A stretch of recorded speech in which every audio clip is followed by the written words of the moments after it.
Just to continue the introduction, I've been working for the CBC,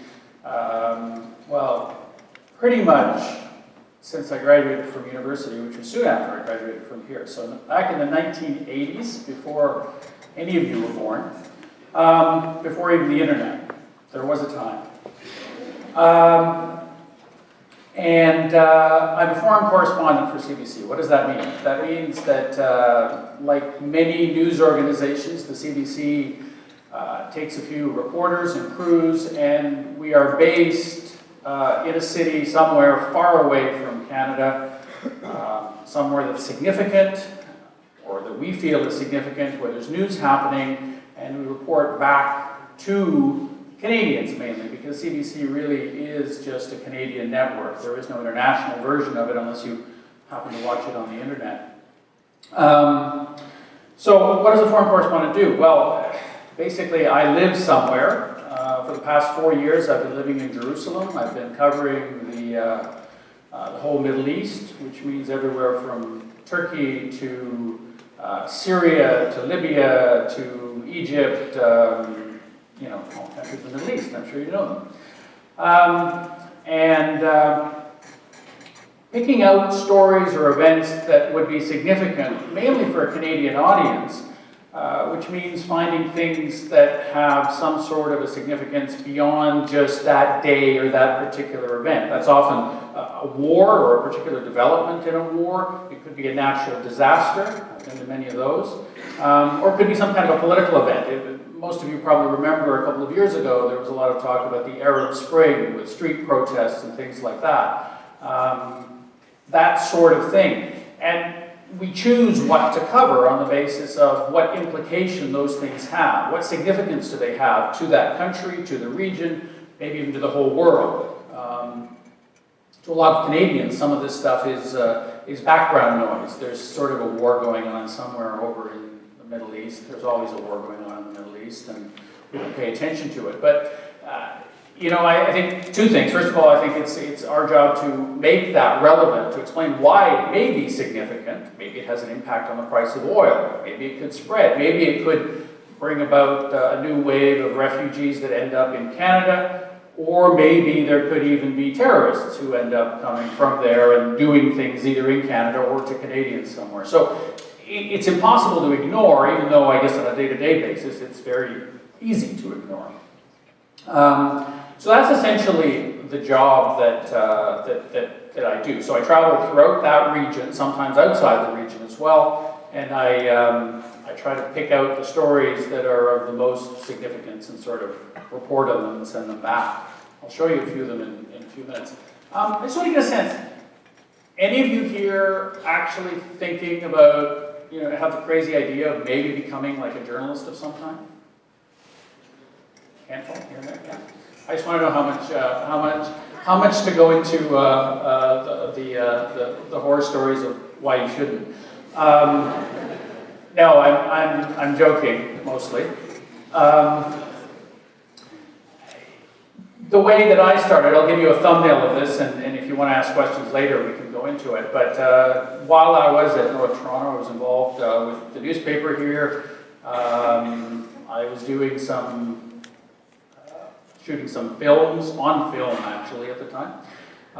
They were pretty awful, but it introduced me to the idea of communicating through pictures and things. In many ways, what you're doing in your classes and not in your classes with video and the internet is way ahead of what I would have been doing, so you're probably better prepared in some ways.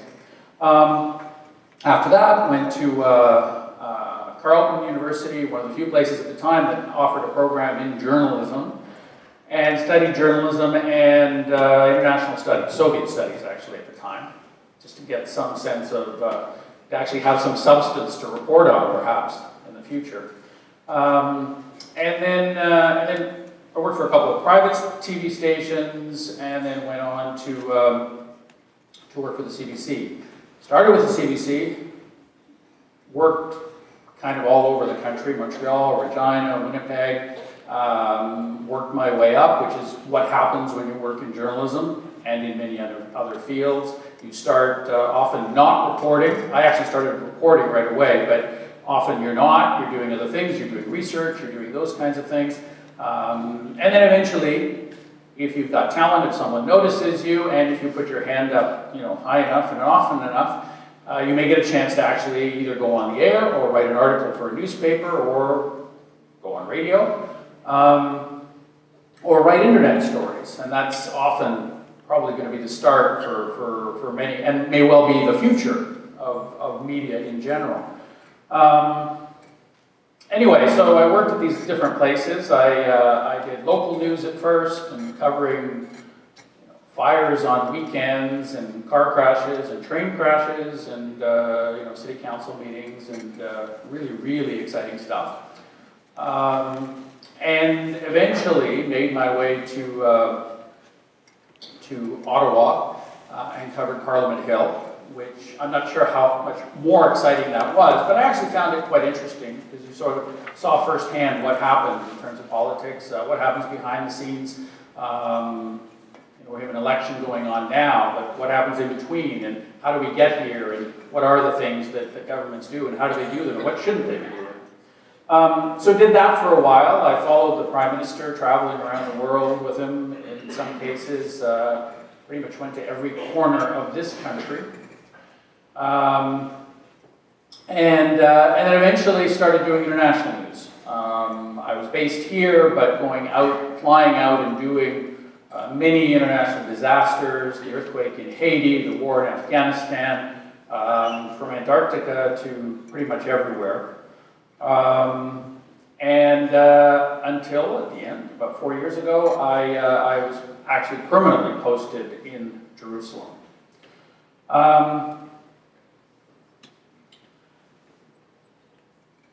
I wanted to talk a little bit about what is going on in the Middle East, and also how you cover it.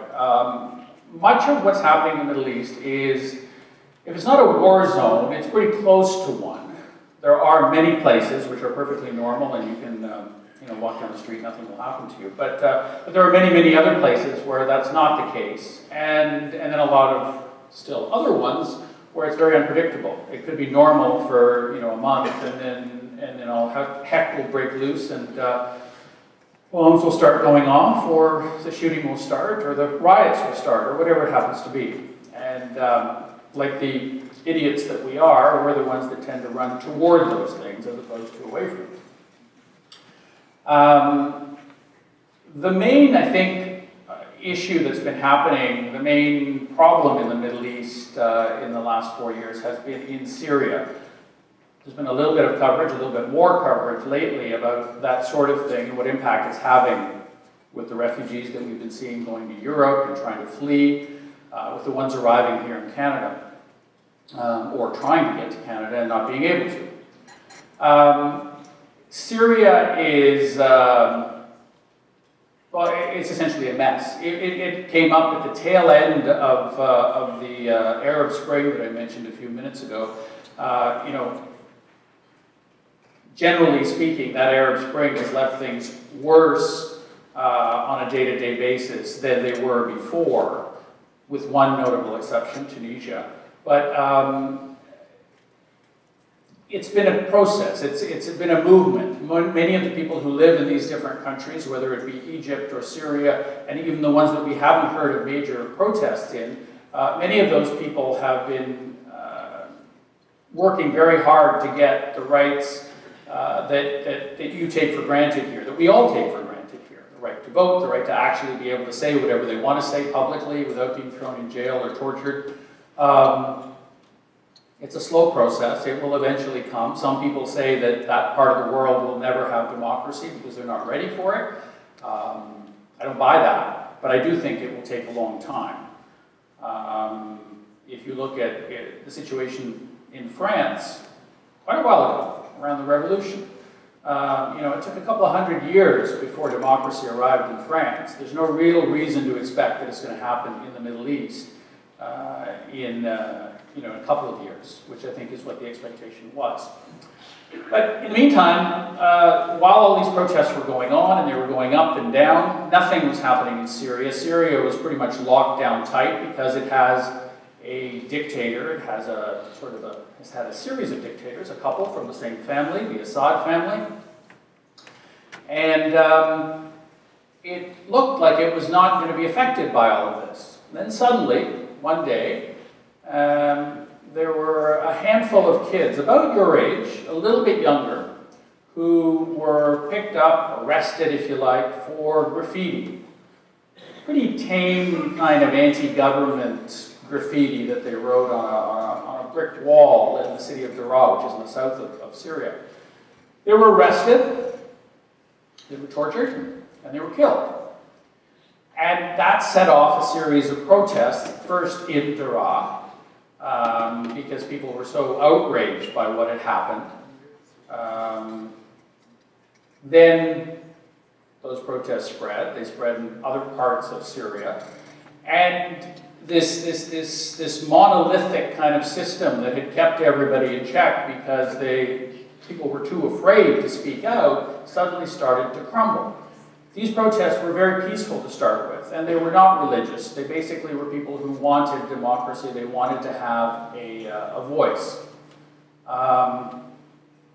But they were faced with government troops, police, who were firing live ammunition, and also these sort of informal groups of thugs that seem to be quite popular in the Middle East especially, usually recruited by the government and sent out to kind of terrorize people or to threaten them in ways that the official police or military doesn't really want to do. They do it too, but these guys work without uniforms and they go around and they beat people up.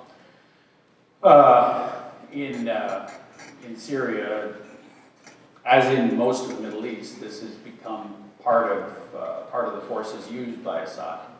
Anyway, that was 2.5 years ago. So, for journalists trying to cover this, it becomes fairly complicated because the whole thing steamrolled. It became worse and worse and worse and worse. The war, essentially, was a civil war. It was an uprising which never seemed to stop. There was a patchwork of different groups all around the country. They controlled different areas. If as a journalist you wanted to go in there, you had to choose where were you going to go, which group were you going to talk to. Because just because you're a journalist doesn't mean that you have any particular protection. And in fact, in some cases, you are a target. There's been a number of journalists in Syria who have been kidnapped and killed over the past number of years. And in fact, at this point right now, it's very dangerous. Very, very few journalists go into Syria. That's been the case for probably a little more than a year now. And even from the beginning, it was quite dangerous. Because it almost doesn't matter who you run into, which roadblock or which group, somebody could easily have a beef and could want to go after you. I'm going to show you a clip in just a minute, one of the stories that I did in Syria. I did go in. I went in from the north, from the Turkish border, went to the city of Aleppo. It's actually the biggest city in Syria. Disaster area. There's been sort of street-to-street fighting there right from the beginning. Many, many different groups. The government basically lost control there very early on. But many other factions have been fighting for it. And I went in through Turkey. The border crossing, long ago not being controlled by the government. Other journalists had sort of snuck in across the border, walked across fields and things. I actually went in through the official border, which was controlled by one of the rebel groups. We had a guide, we had a driver, we had, and because I work with CBC and we have a slightly bigger budget than, let's say, freelancers that go in, I also had a security person who was with me, who is a former member of the British Special Forces. We are never armed, he's not armed, we don't go armed into these situations because it really makes things worse, not better. But that person is there sort of as an advisor to keep an eye on things, and you know, if someone's pointing a gun at you, he could probably tell you what kind of gun it is. Or you're driving along along a road and he'll lean over and he'll say to you, now, if someone starts shooting at us now, we'll stop the car, we'll all jump into the ditch, and then when the shooting stops, I'll let you know. useful things like that. Fortunately, he was also a highly trained paramedic, so if that came up, it would be even more useful. So anyway, so this is how went into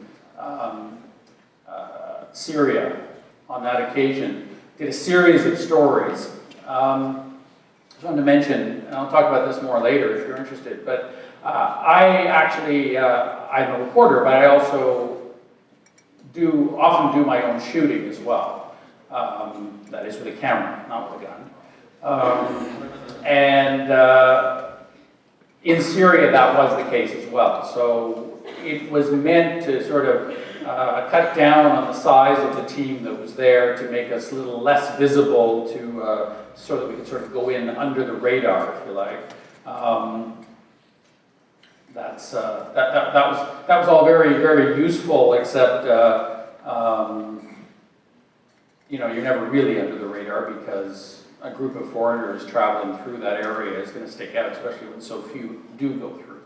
Anyway, I'm going to show you this one story first, and just to get a sense of what was going on in Syria at the time, and what we sort of found, what I found as we went through there. Few outsiders make it down this road into Aleppo these days, dodging the snipers and the bombers of Syria's deadly civil war. Commander Abdel Milaji does it daily, though not without a Kalashnikov and a pistol. Past the checkpoints of the Free Syrian Army Troops he leads, 400 FSA fighters, past trucks of civilians fleeing for their lives. This'll have to be our victory, he says. The rest of the world just talks. We fight. As we reach the main hospital, one of the fighters is brought in, injured. Milaji grabs a bite of bread outside. You make this with flour and water, he says. We put the flour and water, but now in Syria we put the flour and blood. With the blood. For 10 months, a lot of it has been spilled here. Aleppo used to be a stronghold for the regime. Its army fights desperately to hold on. Block by block, the rebels have taken roughly half of Syria's largest city. Defecting soldiers like Milaji have led them. He takes me into the old city. Battered by government shells and bombed by its jets, we try to avoid being targets as we weave to the front lines. 50 meters, you see. 50 meters. 50 meters, you see? Tanks hide behind the building on the right, soldiers behind the sandbags. We head to the roof. Now, this is a very dangerous position because there are snipers, especially in one particular government building. Come. You take this building, high building. From there, teams of snipers take shots at rebels and civilians around the clock. Milaji wishes for just 10 of the high-powered rifles they have. Just 10. And then? I promise you, 1 week I take Aleppo. With just 10 snipers. Now, the government itself is not in a position to move forward. It's not been able to take large parts of Aleppo lately. It doesn't seem to have the manpower or the forces to wage the kind of battle that's necessary in these narrow laneways. But it is holding the FSA back, and it's managing to defend its own positions here in the city. It's a stalemate. It's not a place many Westerners see or Syrian civilians escape unscathed. This apartment still smolders after being set on fire by an incendiary bullet from the government's side. Asman Kauda is recovering. It's so stressful, he says. They're strangling us. 7-year-old Yusuf is on the regime's most wanted list for passing along army movements he saw on the other side. So they are searching for him to kill him. Human rights groups have accused the government of targeting children. The rebels have been blamed for excesses of their own. The rebels really believe that a little extra help, the 10 sniper rifles they crave, for instance, could tip the balance and give them Aleppo. As it is, they're battling tanks and fighter jets with little more than pipe bombs. So water tubes. reusing ammunition by refilling bullet shells, even building slingshots to lob explosives at the army. We are in a very sad situation, he says, but we are laughing, and we will not quit. Saša Petricic, CBC News, in Aleppo, Syria.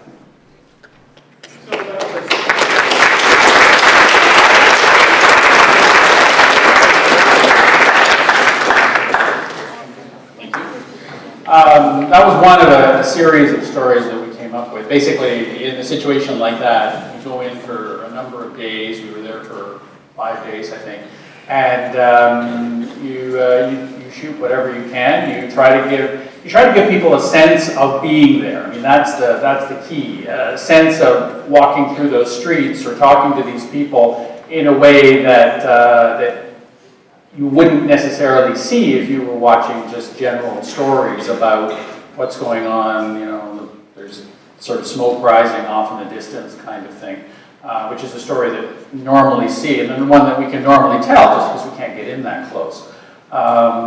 So this is one of the ways of trying to do that, although at great risk. I was mentioning earlier, you know, we were trying to sort of go in under the radar, but I have to tell you, we were driving through.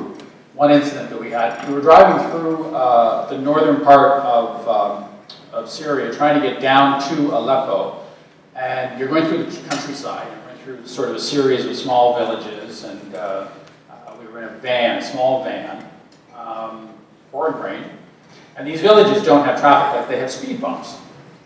So we're driving through all of these things. At any moment, I mean, somebody could be shooting at you, or the government planes could come through, and you're trying to stay as quiet as you possibly can. But the van that we got, and it was just sort of a taxi that we could picked up because it was the easiest and safest way actually normally to travel.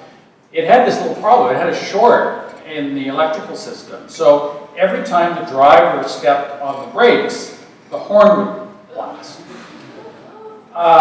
So, I mean, it's not exactly what you want, especially if you're going through these towns where there's speed bumps all the time. So he has to sort of step on the brakes 4 or 5 times every time we go through a town. Of course, everybody's standing and staring. Finally, we stopped by the side of the road, and he ran out and yanked some of the cords and solved that problem. But it's exactly, you know, the things that you can plan for are one thing, and you can bring in the security advisors, and you can do all the research you like, but that's the sort of thing that happens all the time. In this case, no big deal. It's a funny story that I can tell now, and all is great. It could have been more serious. So those are the sorts of things that we have to deal with. I don't know if you've been paying attention. Also from this, the Syrian conflict, there has been a lot of refugees. I'm seeing them trying to get into Europe. They're trying to cross the Mediterranean in leaky rafts at great danger to themselves. They're trying to get into Canada as well. It's really a horrible situation. I mean, these are in many cases middle-class people. They are not sort of poor people that are kind of off on the other side of the world. They're just like many Syrians who have actually made it to Canada over many years, or to North America for that matter. So I don't want to say they're like you and me, but in many ways they really are, and their lives are not that different, weren't that different in the old Syria. So that's what they're leading, but they're fleeing that kind of fighting. And what isn't in this story, but was in another one that I did, is the daily life there where there's no power, no water, no food, and then on top of that, every once in a while, somebody shoots at you or blows up your house. That's what you're trying to get away from. And the people that you see, the masses of people, or what seems like masses of people trying to get into Europe, for instance, well, for every one of those, there are at least about 60 who are still in the region somewhere, often in refugee camps. And for everyone that's made it into Canada, there's probably about 9,000 or 10,000 others who are in refugee camps, who have been displaced either within Syria or in Lebanon or in Jordan or in these other countries, and are basically running for their lives and waiting for this whole thing to end. This next story that I'm going to show you is from one of the refugee camps. It's in the northern part of Jordan, near the border with Syria. To give you a sense of what it's like. These are basically tent cities that have sprouted up out of nowhere in the middle of the desert. And people who had pretty normal lives, maybe months before that, a couple of years before that, have been forced to move into these sorts of places. They stream in mostly by night, crossing the fields and the border, avoiding the Syrian snipers. By morning, the line stretches to 3,000, frustrated, anxious for this bit of refuge in the Jordanian desert. This tent city, UN agencies are rushing to expand. We are working on this area. Always watching the numbers. I mean, in 10 days you have 30,000 people, and that's visible. When I was here 4 months ago, this camp was new and growing quickly. Now it's overflowing. Some 85,000 people at least call home an area that was originally meant for 60,000. Now there are plans to double that. It's exploding. We are all just here to survive, says Mahmoud. He sells falafels. Next door there's a barber shop in a redesigned emergency shelter. The streets are clogged. The new suburbs stretch to the horizon. Syria's middle class is in the middle of nowhere, but they invite me in, trying to hold on to dignity. We bring the coffee from the Syria, not here. Is that right? You brought your coffee from Syria. Brahim al-Rothani and his children huddle against the cold and frequent rain. I lose my home, I lose my business, I lose everything. And just 3 meters by 2, we live 7 persons. There's plenty of frustration. It's inhuman, he says, what we've lived through and how we live now. So many of the refugees are children, half of them that some aid organizations have been brought in just to keep young people busy. They offer sports or photo projects, though what many teens really want is jobs. But the real emotions are here, in the camp's maternity tents, run by a French aid group. On average, there are 7 births daily, 4 so far today. His name is Salam. That includes Salam, just a few hours old, and Ahmed. I ask his father what it feels like to have a baby in a refugee camp when his other children were born at home.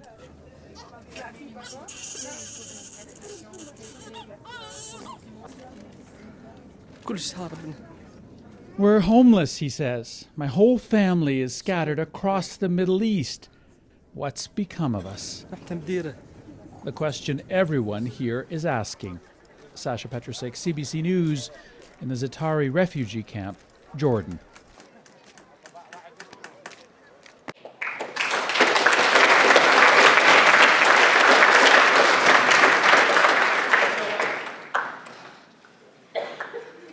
So that gives you some sense of what's going on there, and this camp. This was a little while ago. That camp that you saw, which was growing so quickly then, is now hundreds of thousands of people, and it's got streets, and it has grocery stores, and it has gangs and police, and it's basically a city that's grown up out of nowhere, with the sole purpose that these people are supposedly safer there than they were at home, and eventually they're going to be able to go home, although that may not be the case.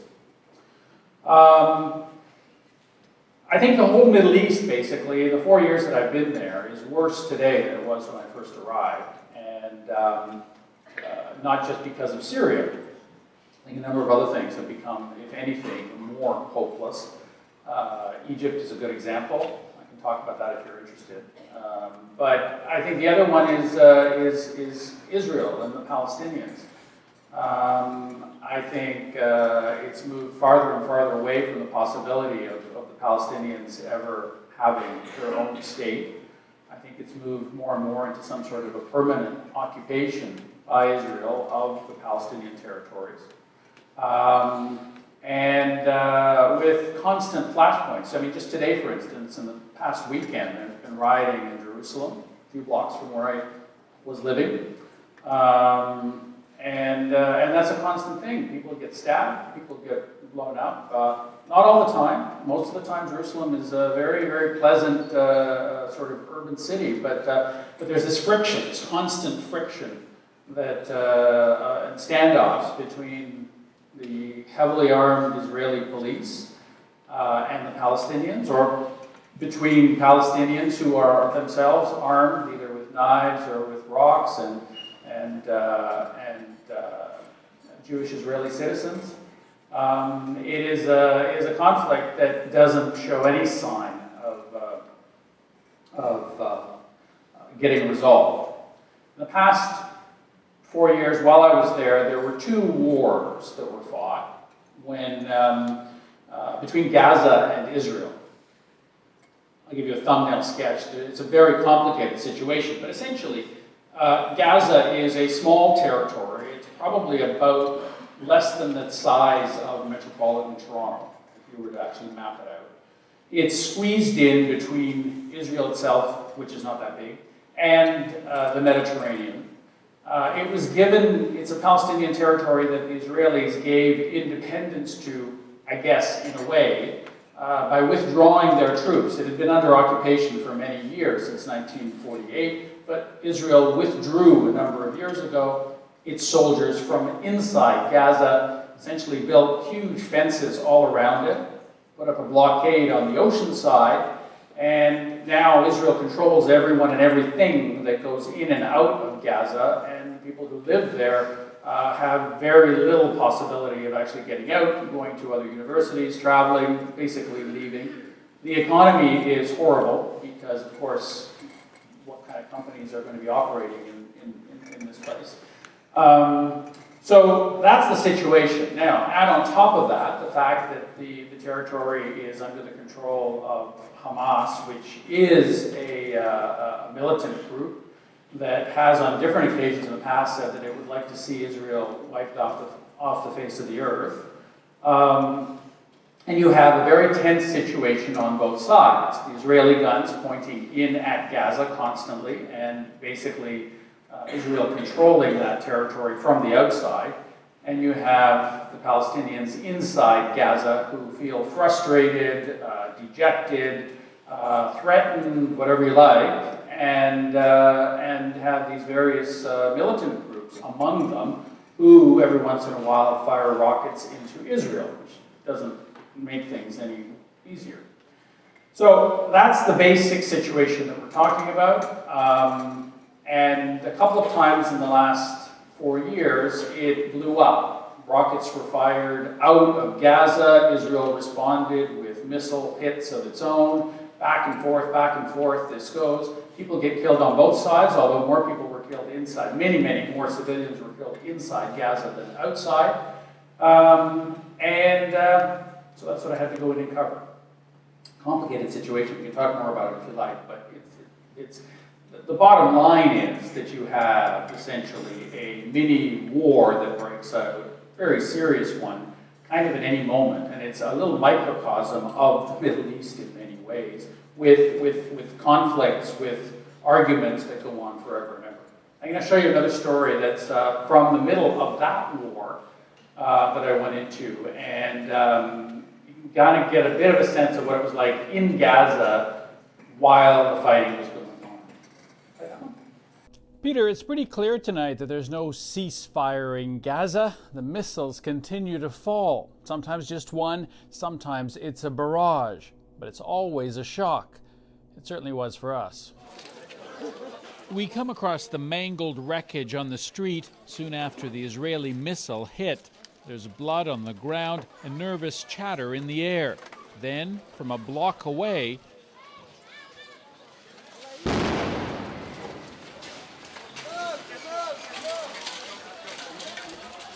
the second explosion just went off moments after the first one did. The first one caused a great deal of damage to a car, but we're not quite sure what's happened with this one. It may have hit a house in the area or perhaps a second car. In any case, everybody ran in panic. Little wonder that people are fleeing, even if their own houses are still standing. Today, many arrived at a center just opened by the United Nations Relief Agency. We're so terrified, says Pataya Latar, Houses are falling, people are dying, and it could get worse. Our big fear is that there will be a ground incursion. The Canadian who runs the UN agency here is Robert Turner.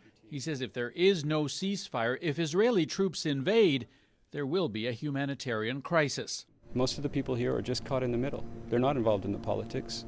They're just, living the effects of the conflict. Often painfully, like those at the main hospital. Of course, the conflict is political. The militant group that runs Gaza, Hamas, has been very effective at turning this fight with Israel into an Arab cause. That's why there are so many regional journalists here to watch every move and casualty closely. Hamas has to agree to any ceasefire. Just as I interview its spokesperson, Is there actually hope for a ceasefire?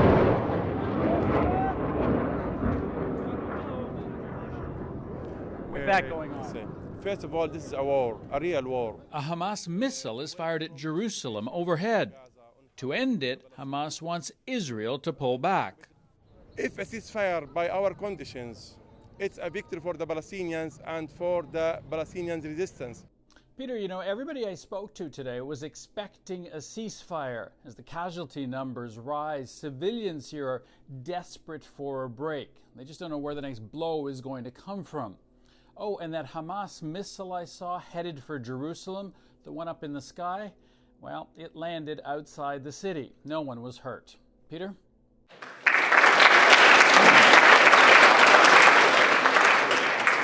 So that was, the Gaza situation, which has gotten better and worse and seems to be going around in circles, just like the West Bank.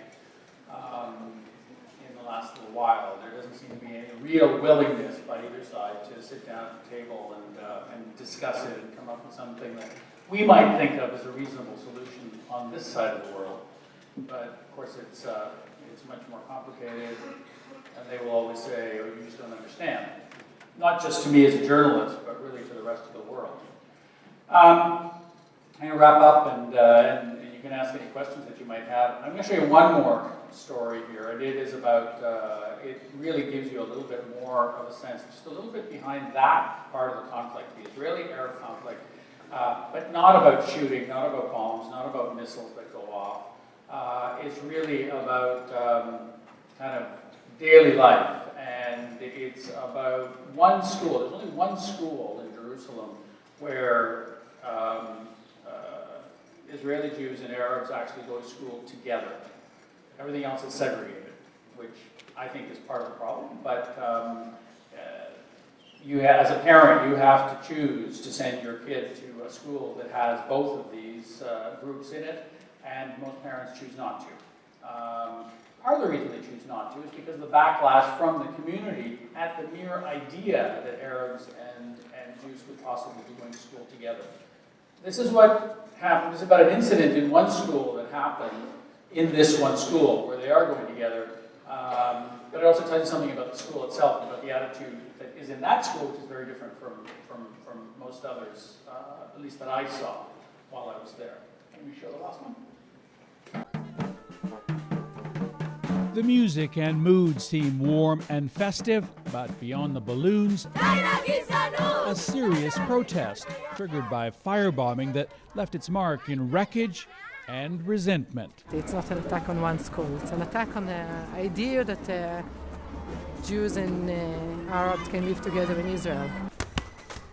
An attack on one of the few schools in this country where Palestinian Arabs and Jews play and learn together. 600 students, kindergarten to high school, in an atmosphere far more harmonious than the tense streets outside. Until this, a night fire attack on first-grade classrooms, leaving the walls dripping with hate, death to Arabs, and for Jews, no coexistence with cancer. In this case, police say it's the work of Jewish extremists, now on trial, but the sentiment is frighteningly common.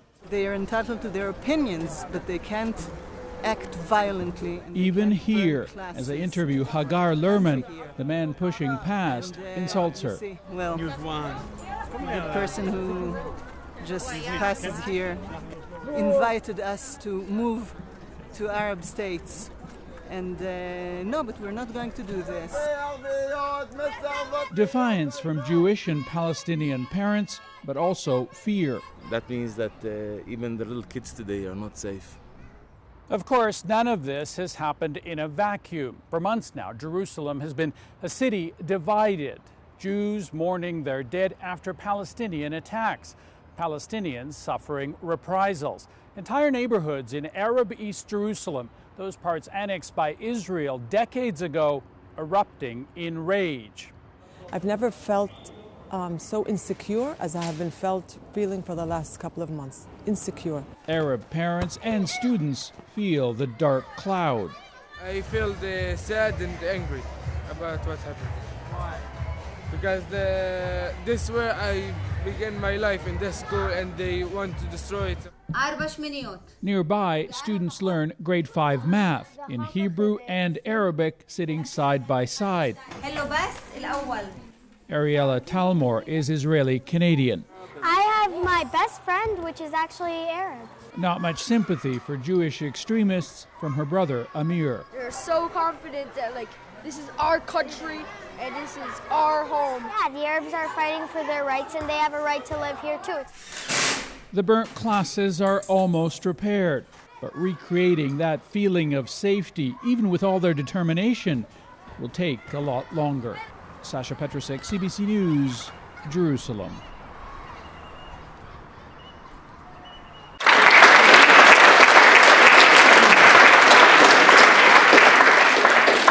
There you go, a day in the life of Jerusalem. Not that unusual. And so I'm going to wrap up and I can talk about anything that you might be interested in, either how we do stories or we become journalists, or what the prospects are for the future. I can talk about any of that stuff. Again, if you're interested, I'd rather hear what you want to talk about. We might close on this slide. Hi, thank you very much for your talk. One of the questions I had was, how does one of your stories actually end up on the national, given that there are so many stories? Do you have to ever fight or advocate to have a story that might not be as glamorous or bloody to make it onto the news? Yeah, I'd say every single day. I mean, do you ever wonder how, on some days there's lots going on, and other days there's very little going on, and yet the national seems to be the same length every night. You have to try to figure out what's going to go on there. There's always, I think, not only a willingness, but a desire on the national and the CBC in general to get international stories on, partly because we actually have more foreign correspondents than any other media organization in the country. Not that many, not as many as we should, but more than others. So we want to make use of that, and also because we think that events like these are significant and important, partly because they could impact Canada, and partly because Canada has a pretty diverse population itself, and there are people in this country who are very directly interested in what's going on in these regions. But to answer your question, some nights, yes, and there have been frustrations. I will go all the way to Egypt and I will cover something that's just happened, and then it turns out that there's too much in the way of domestic news or some other big foreign story has happened, and that story doesn't make it on the air. By the next day, it's old news, and it again doesn't make it on the air, and it never does. Fortunately, these days, there is a bit of an outlet for, fortunately, first of all, it may make it on radio as opposed to TV, which tends to have a little bit more space sometimes. Also, these days, it may well make it on the internet, either as a story, or as a written story, or as a video story, or as something. So, these trips are not necessarily in vain. Plus, every day that I'm there, I kind of learn something, so they're never really a waste of time. But yes, you're right, you have to fight for it. And then other times, they're clamoring and saying, we need this story, we want this story, and it's going to lead the national, for several days in a row, for weeks in a row, like with the Gaza stuff. When something catches people's imagination, that happens. In many ways, though, the assigned editors and others who are here sometimes have a better sense of what is of interest and what has caught people's attention than I do sitting in the middle of Aleppo or Cairo or Jerusalem, where I'm living that experience. I don't really know what my neighbors here are talking about. So yeah, it's a back and forth, but some days frustrating, some days very rewarding. Most of the time very rewarding. Thank you.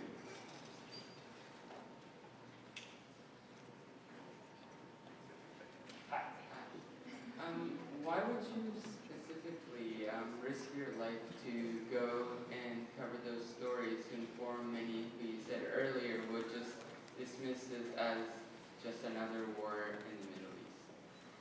Yeah, well, why? First of all, it's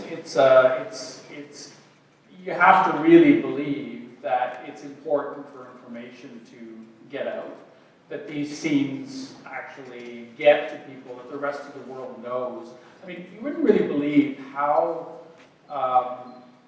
fulfilling it is to people. When I was in the crowd in Cairo, for instance, during the protests there, or in Turkey during the Gezi Park protests, in many of these instances, the only place that people there get information about what's going on inside their own country is from foreign news organizations. So it's partly, largely for Canadians, of course. And as I said, you know, Canada has a pretty diverse population. You know, if I look out into this crowd, I can see people from all over the world. And there are people here from the Middle East. There are people here who have a Jewish background. There are people here who have a Syrian background. There are people here who pay attention to this for their own personal reasons. And for everybody else, it's a question of, you know, needing to know what's going on in part of the world to be well informed. If you don't want to be well informed, that's your prerogative in our sort of society. But we have, I guess, the privilege of having that. And so I have the privilege of going out there and making that possible, doing my small part in getting that sort of information out. But, you know, I can't really explain it. I don't really go out looking to, you know, stand in front of a stray bullet. If I really wanted to just go into war zones, I guess I'd become a soldier. But, you know, this is, yes, it can be dangerous from time to time. Most of the time it's pretty mundane, but you have to do both of those things in order to really understand what's going on and to communicate it to the rest of the world. Thank you. You're welcome.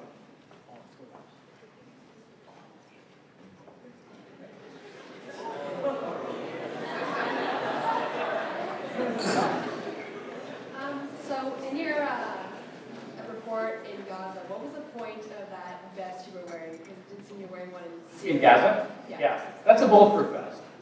It's kind of a slightly oldish one. It's almost embarrassing wearing those because nobody wears those anymore. But you know, there is even war zone fashion. It's a bulletproof vest, and I wasn't wearing it lightly. I mean, it wasn't just for show. Some nights when I did the live parts, which was the top and the bottom of the beginning and the end of the story, where I actually stood there in the night outside in Gaza talking to Peter by satellite or through internet lines, actually.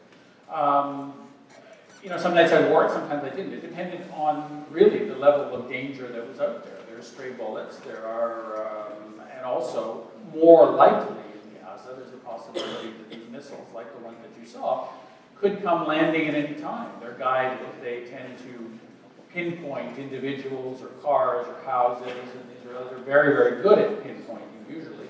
But you never know what they're trying to hit. And when they do, there's all kinds of stuff flying around, whether it's rocks or shrapnel or other kinds, you know, parts of cars or whatever it happens to be. It gives you a certain amount of protection. I guess the weirdest part of that is wearing those things in these war zones where everybody else is not wearing them, like the locals. It's not because they don't think it's dangerous, it's because they don't have them. And so when you see a reporter, you know, dressed like that, it seems to be overdressed. Usually, it's not a costume. There's a real purpose for it. Yeah. Thank you. Yes. Hi. When you're writing these stories and you're filming them, who are you most hoping to reach? Who are you really trying to talk to? Sorry, who am I most? Trying to reach out to, trying to inform and make aware. Well, I think with a newscast, say like the National, it's not the only program that I do things for, but I think you're talking to a very general audience. On one hand, you have to sort of try to, I think you have to not underestimate people's intelligence. They have the ability to understand very complex things, even in short little snippets like I have here. But you have to, but I think we also tend to maybe overestimate people's knowledge of the background of things. You have to give just enough sort of background information so that people can actually understand it. You're talking to a general audience, you know, you hope that that information gets across with that, but it's not specialized. Like, I'm not talking to just people from the Middle East or whatever. They have other sources of information. This is kind of supposed to be the information that the average Canadian should have if they want to be a citizen of the world, if you like, or understand what's going on the other side. Well, I hate to cut it off, but I think we're almost out of time, so if tomorrow and Faye come up, please, we'd like to thank you. Sorry, we're out of time, I'm sorry.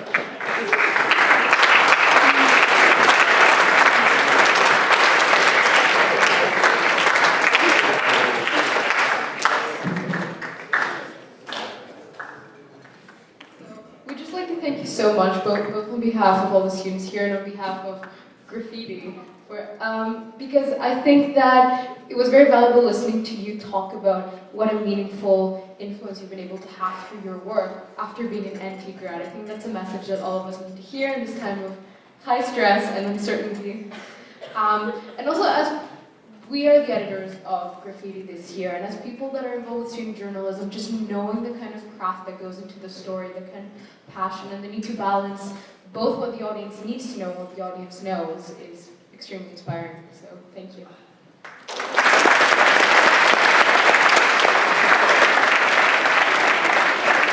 And just a quick note, growing up in Israel and then coming here, it's a very big culture shock. And you kind of realize when you leave the country that you're leaving a vacuum, where you're leaving a country that's very much, there's a lot of anxiety and stress, PTSD, a lot of hate and miscommunication. And then coming here, understanding that that can be translated into other places, and there's apathy, and a lot of people aren't aware, they're not knowledgeable, and then there's people who do your job, and they kind of help fix the problem. And really, you're the path to peace, I would say. Thank you.